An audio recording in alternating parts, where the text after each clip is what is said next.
क्या ऐसा था रसूलुल्लाह सल्लल्लाहु अलैहि वसल्लम के पास कि वो डेली मोटिवेटेड होकर अपने बेस्ट लेवल पर जिंदगी गुजारते थे। हालांकि उनकी प्रॉब्लम्स में अभी आपको बताना शुरू करूं तो आप लोगों को यकीन ही नहीं आएगा। प्रॉफिट सल्लल्लाहु अलैहि वसल्लम यतीम थे। एक 6 साल के बच्चे के लिए अपनी वालदा को फौत होते देखना अपनी आंखों के सामने, वो भी सफर पे, इससे बड़ा ट्रॉमा तो होता ही कोई नहीं। और कई लोग उस ट्रॉमा से नहीं निकलते सारी उम्र। ट्रॉमास तो इंसान को गिरा देते हैं, लेकिन रसूलुल्लाह तो निखर रहे थे और रसूलुल्लाह सल्लल्लाहु अलैहि वसल्लम डेली अपने बेस्ट वर्जन पर आ रहे थे और ग्रोथ और एफिशिएंसी वो आपके सामने है। अपने रिश्तेदारों ने ही जो है वो बैक स्टैबिंग भी की, निकाला भी, बहुत कुछ कहा, दिल तोड़ने वाली बातें कही, मजनून कहा, नाउज़ बिल्लाह, पागल कहा, शायर कहा, काहिन कहा। क्या लेबल नहीं था जो रसूलुल्लाह सल्लल्लाहु अलैहि वसल्लम को नहीं कहा गया। हाउ कम कि वो इतना बड़ा उनका करेज था, जिगरा था कि ना सिर्फ उन्होंने फॉरगिव किया बल्कि उनको गले भी लगाया और दावत भी देते रहे। और ये छोटी बात नहीं होती है कि आपका बॉयकॉट किया जाए और आप एक ये प्रेशर भी लें कि मेरे फैमिली वालों का क्या बनेगा। उन्होंने ये प्रेशर भी डाला कि हम इसकी फैमिली का बॉयकॉट करते हैं, तिजारत रोकते हैं तो शायद ये रुक जाए।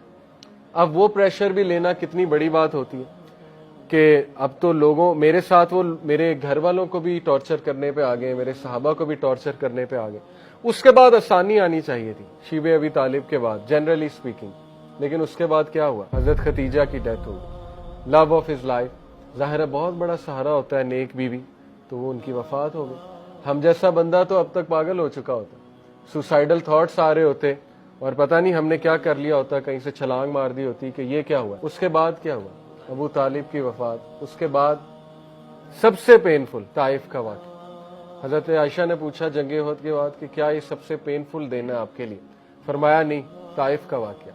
और ताइफ में खुद गया हूँ, उसकी गलियों से अभी तक एक सैडनेस और एक गम टपक रहा है। वहां जहां हमारे रसूलुल्लाह सल्लल्लाहु अलैहि वसल्लम को पथराव किया गया, वो एक अजीब सी गमजदा सी जगह है। इसके बाद कैसे आप इमेजिन कर सकते हैं कि समवन में स्टैंड अप? ताइफ के बाद हिस्टोरियन लिखते हैं कि कोई और होता तो वो यहाँ पे गिव अप कर जाता, रसूलुल्लाह सल्लल्लाहु अलैहि वसल्लम के अलावा कोई और होता। अल्लाह के नबी सल्लल्लाहु अलैहि वसल्लम दरख्त के नीचे बैठे रोए, अल्लाह से इल्तिजा की, अल्लाह के आगे अपना गम हल्का किया। वो दुआ सुनने वाली है कि अल्लाह क्या आप मुझे छोड़ देंगे, इन लोगों के हवाले कर देंगे, मेरे दुश्मनों के हवाले कर देंगे?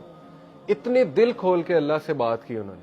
और देखें फिर अल्लाह ताला ने क्या मदद भेजी। फरिश्ता आया, उसने कहा कि मैं अभी हुक्म दे, मैं इनको 2 पहाड़ों वाला फरिश्ता अभी जो है कुचल देता हूँ। लेकिन रसूलुल्लाह सल्लल्लाहु अलैहि वसल्लम का आप जिगरा देखें कि उस टाइम पे कहा कि नहीं, इनकी कौम में से, इनके बच्चों में से हिदायत याफ्ता लोग आएंगे। और ऐसा ही हुआ, बहुत से स्कॉलर्स ताइफ के इलाके से निकले।